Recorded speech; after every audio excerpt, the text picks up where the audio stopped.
Well, when I was asked to give an introduction to my PhD supervisor, I thought it would be an excellent cathartic opportunity to list all my grievances. But unfortunately, after the 4 years I've been working with him, I can only think of one. And I didn't grow up drinking soft drinks, so occasionally, he indulges, and I decided to give it a shot. And before I knew it, I was on my back on a Sunday morning, and someone was drilling into my mouth. So, thank you. My first dental cavity, so I'll never forgive you for that one. But that's just a symptom of Mark Chen's internationally respected leadership, and he is the director of the SNO Plus experiment, the successor to the Nobel Prize winning SNO experiment.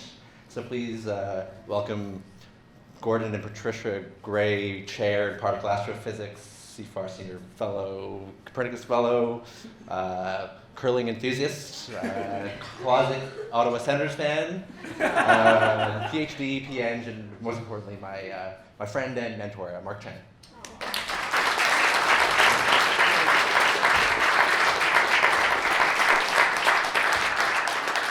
Okay, well, thank you very much. Thanks, Ben, for that very generous introduction. It's a pleasure to be here to tell you a little bit about my research. My research field is particle astrophysics, and the subatomic particle that I've been studying for many years is the neutrino. But tonight I'm going to tell you about the Earth, and we're going to take the journey, you're going to take the journey with me together, how neutrino physicist ends up asking questions about the Earth and what the neutrino can possibly uncover about what lurks beneath us. Okay, but first, let me get you caught up on neutrino physics in 3 slides. So it's a bit of a challenge and trying to keep it non-technical. So the neutrino is a subatomic particle, and so these are the elementary particles that are the smallest constituents of matter that we know, and they're divided into 2 categories. There's the quarks and the leptons, and neutrinos are leptons that have no electric charge. Okay, so, but I don't want to get too much into elementary particle physics, but we'll be happy to answer your questions about particle physics, any questions you might have afterwards. But let's focus on the neutrino. What is this particle? It's like the partner to an electron. So if an electron, if you were somehow able to take away the electric charge from an electron, then you would end up with a neutrino. Also, if you could make it very, very light. So the neutrinos are the tiniest particles that we know. They're the lightest particles that we know, and the most weakly interacting. So neutrinos, they only experience the force that we call the weak nuclear force. And so the weak nuclear force is a weak force. How weak is it? It's 1/1000th of a billionth times the strength of electromagnetism, give or take a couple of orders of magnitude. Okay, so it's an incredibly weak force, and neutrinos can only interact via this force. So they are produced, they're absorbed, they scatter only via this very weak force. That means they're very difficult to detect. But we've been interested in studying these particles because we know the least about them, because they're so hard to detect. So we go through these efforts to build these giant detectors in order to detect neutrinos. And why do we do that? It's because that neutrinos are produced by various nuclear reactions. And so then after they're produced, they will emerge from their point of production without virtually interacting with anything. So that means if we can detect neutrinos, we have to peer right into the heart of the sources that are making neutrinos.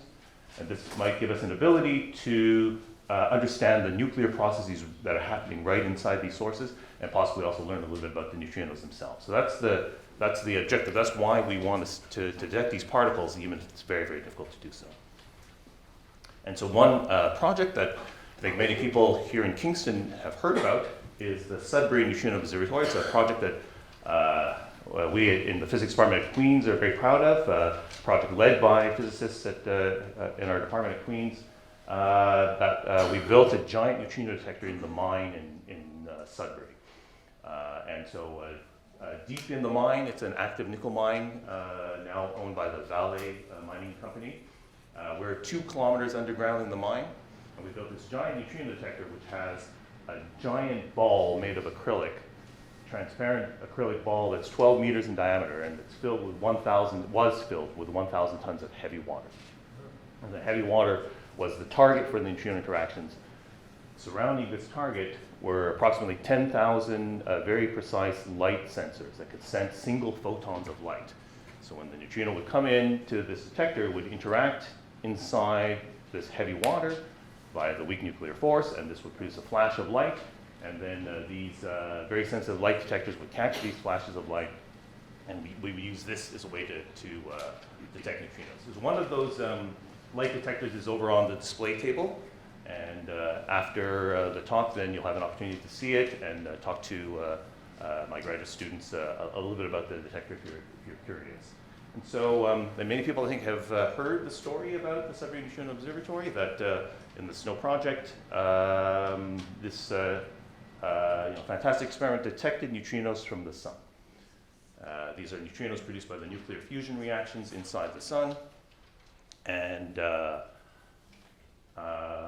with this detector, by observing the neutrinos that are produced in the sun, then the SNOW experiment solved something that we call the solar neutrino problem, which I don't want to talk about tonight, but I'm happy to answer your questions about that. So this problem that persisted in physics and astrophysics for 30 years, trying to understand what's happening inside the sun with these neutrinos, and it was this experiment that was in Sudbury that had the answers, and which led to the Nobel Prize for the leader of that project. That's our McDonald.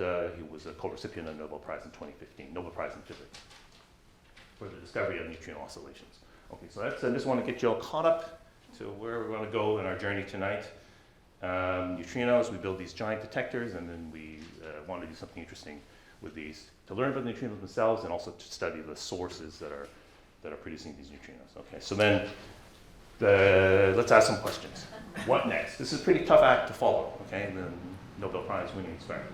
Okay, what do you do with a vintage detector? Vintage is the word for, it's the proper word for used, right? Yeah, the vintage neutrino detector. So let's ask questions. What do you think we might ask? Right? So in fact, this is the essence of science. Right? The essence of science is to start by asking simple questions. Right? So that's the key. And then by asking simple questions, it may lead you to be asking very big questions. And then some of my favorite basic questions are, what do we know? And how do we know? Okay, how do we know? Which is actually, when my kids were growing up, kids, they go through that phase where they ask a lot of questions. And then I think they must have picked up, how do you know? Because my kids would sometimes ask this question, and their teachers would be like, yeah, that's strange. Kids always ask why. or otherwise, but then when Cassie is asking, how do you know? where does that come from? But how do you know is a key question. But asking questions is in general the essence of research. So what's a very simple question we can ask? We have this detector that detected neutrinos from the sun. What are we going to do with it? What do you think we might ask? What about the Earth? Okay. Does the Earth make neutrinos? What are the processes inside the Earth that could make neutrinos? How many neutrinos are coming from the Earth? Can we detect those neutrinos? What does it tell us about the Earth that we detect neutrinos? What does it take to detect those neutrinos from the Earth? So it's a question you can ask after you finish studying neutrinos that come from the sun. But this is a question that I first started to investigate. You don't have to finish your project on detecting neutrinos from the sun before you start to think about the next project.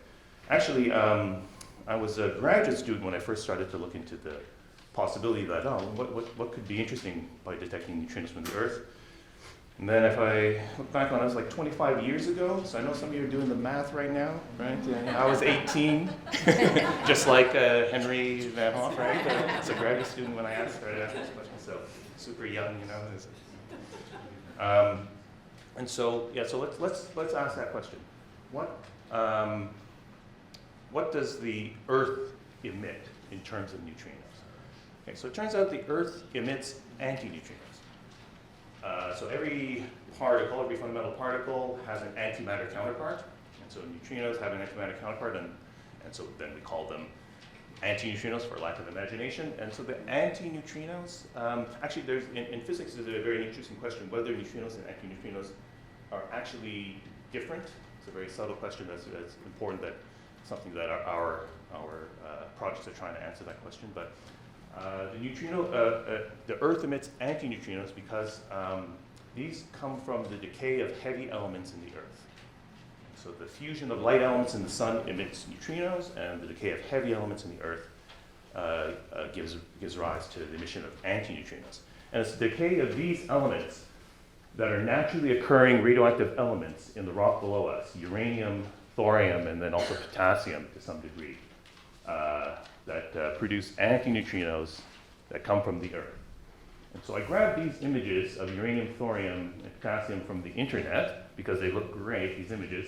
It's a good thing we have a chemists here, because I don't think that's really what uranium looks like, right? Uranium doesn't look green like that, right? There's no uranium, right? They're shining a green light on it because in movies and TV, we think radioactivity looks green, right?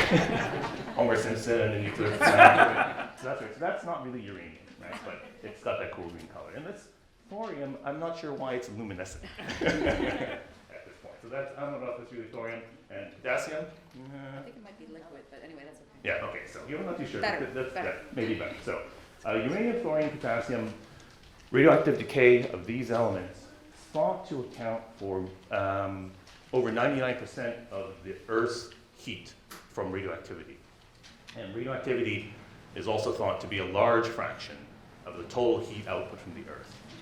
So deep in the Earth, there's the energetics in the Earth. What makes the deep Earth very hot? What makes the center of the Earth molten? What makes the mantle fluid that drives plate tectonics and volcanoes and earthquakes? The energetics from the deep Earth come from radioactivity, natural radioactivity of the elements inside the Earth. And we think it's a large fraction. So then you would be prompted to ask that question, how do we know that? How do you know that it's that much? So the answer is, we don't actually know, right? We want to know that, and maybe if we could measure somehow the amount of uranium, thorium, and potassium in the deep Earth, then we'd be able to confirm this. So without really knowing, we'd have to do our best, though, to compile our understanding of the Earth. And so we have to build models. And so let's talk about models of the Earth next. So here we started with neutrino physics, and now we're going on a complete tangent and talking about models of the Earth in order to see what we can say about it. So on the Earth, we can sample rocks. We can go everywhere and collect rocks and then analyze the chemical composition of those rocks. But we can only do that on the Earth's crust. And really, we can only scratch the surface, literally, of the Earth's crust in order to get samples of rocks. So in the deep Earth, it's really inaccessible. So we have to come up with a model. So here's a model that of the whole Earth's bulk chemical composition. So it's fantastic that people can come up with this. And let me try to describe what this graph is showing. It's a figure from my friend Bill, who is a geochemist. And so these rocks here, they're meteorites.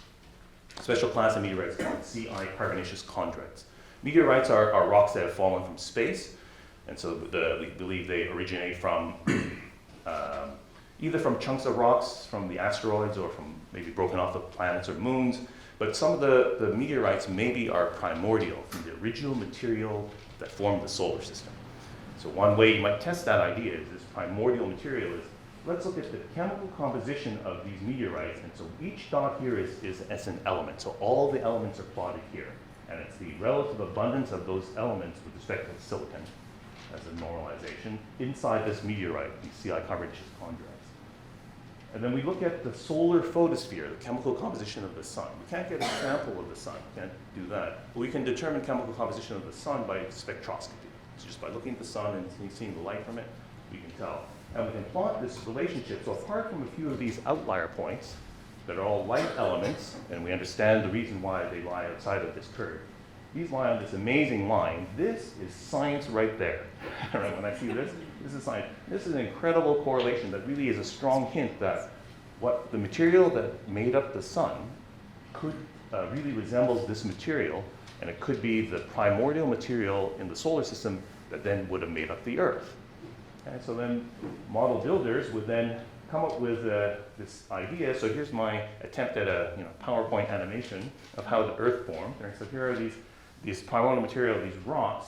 And so then they all come agglomerating together, and eventually they smash together into a hot ball in the early days of Earth, a hot molten ball, lava. Everything is liquid and fiery. And then what the chemistry at those temperatures and pressures tells us is that the metals like iron will separate from the other materials. And so the metals will separate. You get metal in the center and rock around the outside. This is what is called the primitive mantle.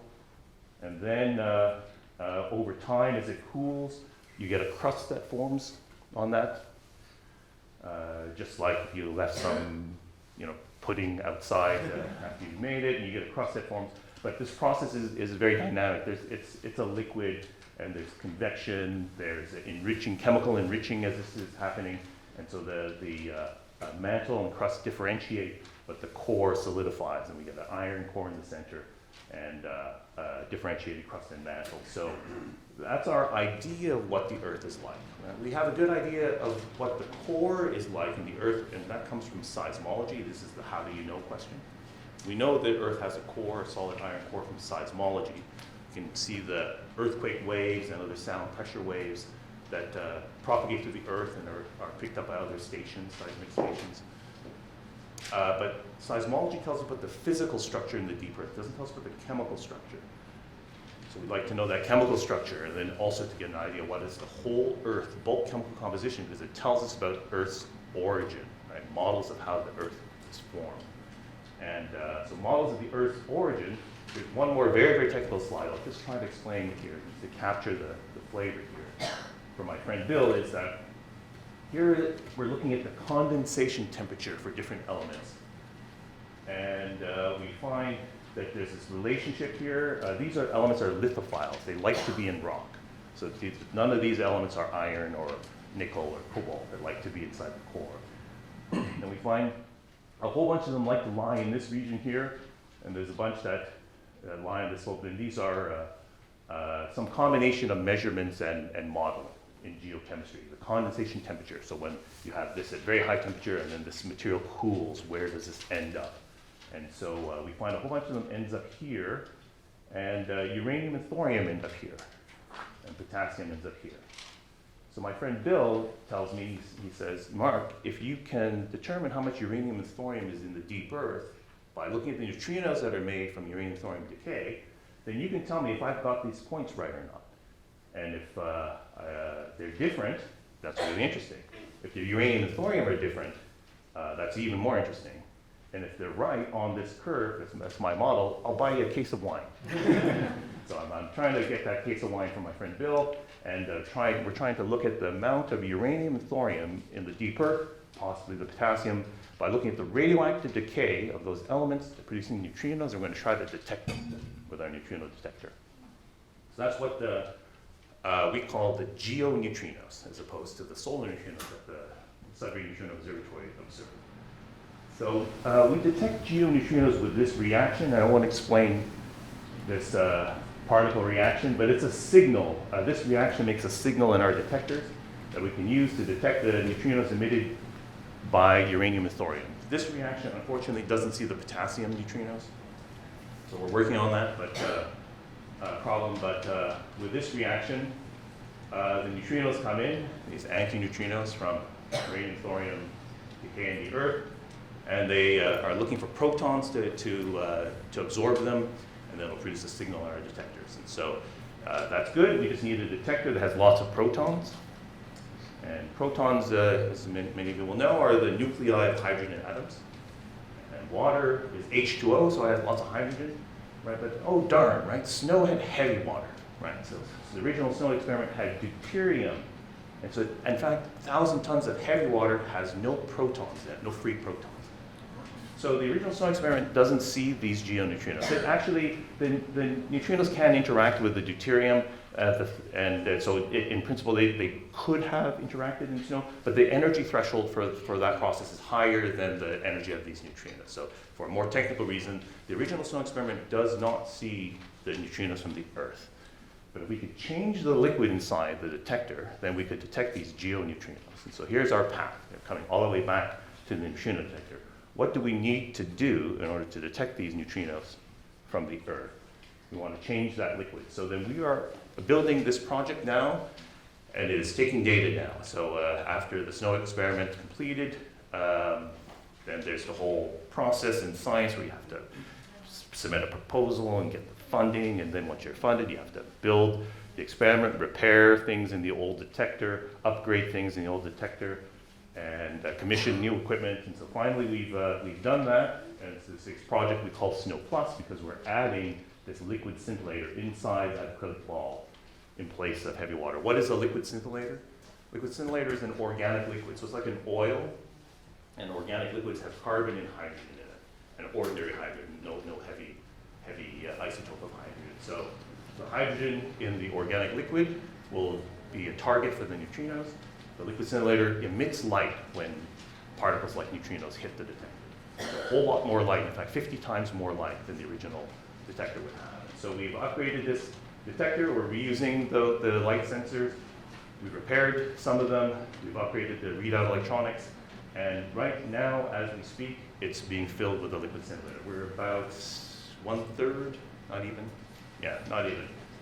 Ben was just back from Sudbury, running shifts of the filling and controlling the quality of the liquid scintillator that's going into the experiment. So I'm going to invite you then to come talk to us to learn more about the Snow Plus experiment. And if you want to read more about it, there's a recent article at this website from Queen's University Research describing the start of a new scintillating detector in Sudbury. Thanks very much for your attention.